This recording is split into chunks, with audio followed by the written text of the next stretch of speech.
the question is, and we've actually touched on it a lot, and I've actually brought it up kind of for some foreshadowing. Okay.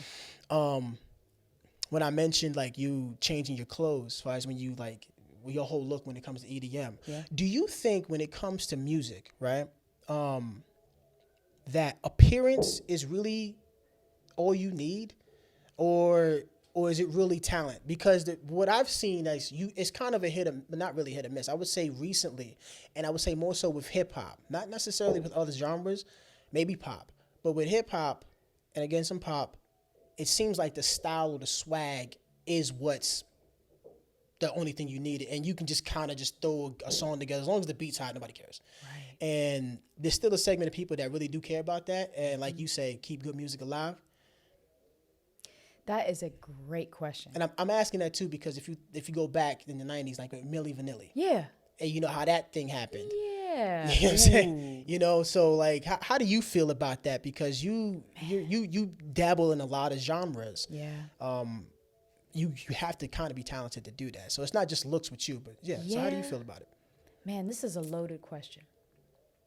And it's a great question too, because I ask myself as an artist all the time, like, why do I have to dress up, or why do I have to dress a certain way for a certain type of genre, right? Especially as a Black woman, like it's a whole extra layer of like expectation, right? So, and that question goes in line with like, well, do I have to wear leotards to be a pop star like Beyonce or Rihanna, you know, with just like the booty out, right? Right. No shots. But just my comfort level is like, I'd rather wear something sexy, cute, but like accentuates my self, not my body, like my whole self, right? I want people actually listening to me and looking at me. So do the clothes, I think your question is like, do the clothes not matter, but like, is it style before talent? Yeah. If we can simplify the question a bit, style before talent. All right. This is a great question. It depends on the genre, and it depends on your race. And I'm not even lying. Because you can get like European amazing jazz artists, right? Who wear literally what they just wore off the street. Like if they just went to the movies and came to a concert to play right after, they could get on stage with the t-shirt and the jeans that they had on earlier. Matter of fact, they could have wore it from yesterday, right? And get on stage at something known, Blues Alley, the Birchmere, and it would be accepted. Like, wow, they're amazing. Who cares what they have on?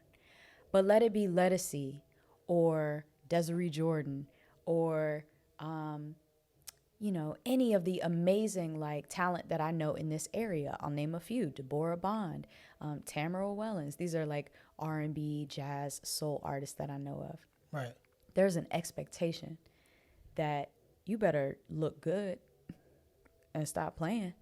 Like, you better come correct. Like, we have to present in a certain way. If you're singing like a genre like electronic, the mentality is kind of almost like skimpy, neon, flashing, like shows a bit. It's a little bit more free. Is that based on race too? Yeah, Okay. I mean, we'll say electronic is kind of like kind of neutral. Okay. But you could find white people and people of color in the electronic scene wearing either whatever they want crazy or whatever they want chill. But R&B soul, there's an expectation that you look good, almost like Sunday best, but not necessarily, you know, the church gear. Right.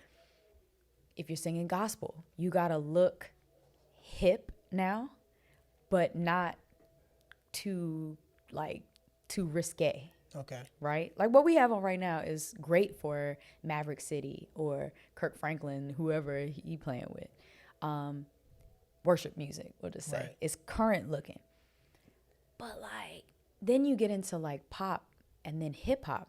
So Cardi B, Nicki Minaj, like think those artists. Ari Lennox.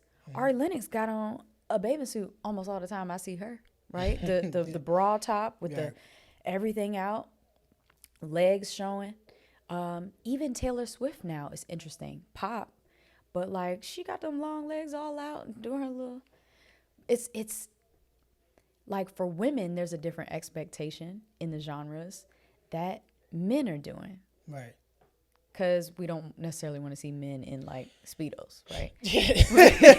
No, you don't. We don't really want to see all them legs. Yeah, I think that the depends. furthest a man can go, he has to be in shape, and then he takes his shirt off. But that's if Right. he's in shape. Right. You know, If so he's in shape. If he's in shape. Right. The little. Let me not. Hold on. How I was gonna say that. The young men who may not even have a whole lot of muscle, if they got some kind of like definition, even if they're a little skinny thing, still we want to see a shirt taken off in R&B. But if they're singing Hootie and the Blowfish, you think like a T-shirt from Target with a rainbow on the front or something, and they're just the expectations of style and genres of music are just so different. The unfortunate thing is a lot of times, what I think your question is, the style almost comes before the music. Yeah. Right? I think that's The talent, I mean. but yeah, Style almost before talent. I think it started really back in like maybe the 1980s.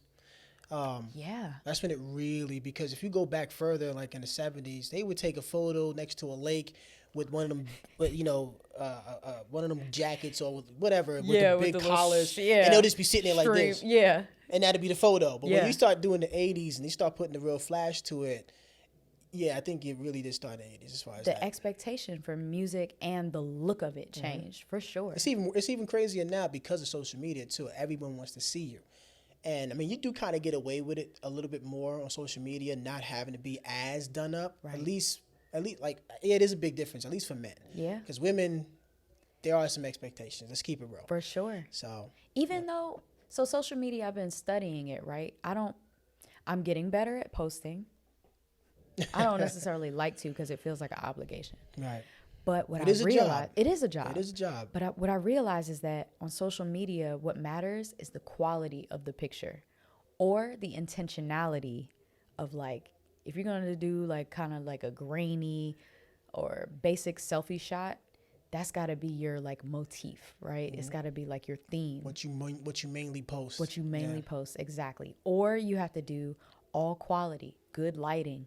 Like, you know, I've been somewhere, I'm doing something right now. Somebody's taking the picture of you rather than you taking it yourself. So I as a woman could come on with little to no makeup, but the picture got to be fire. Right.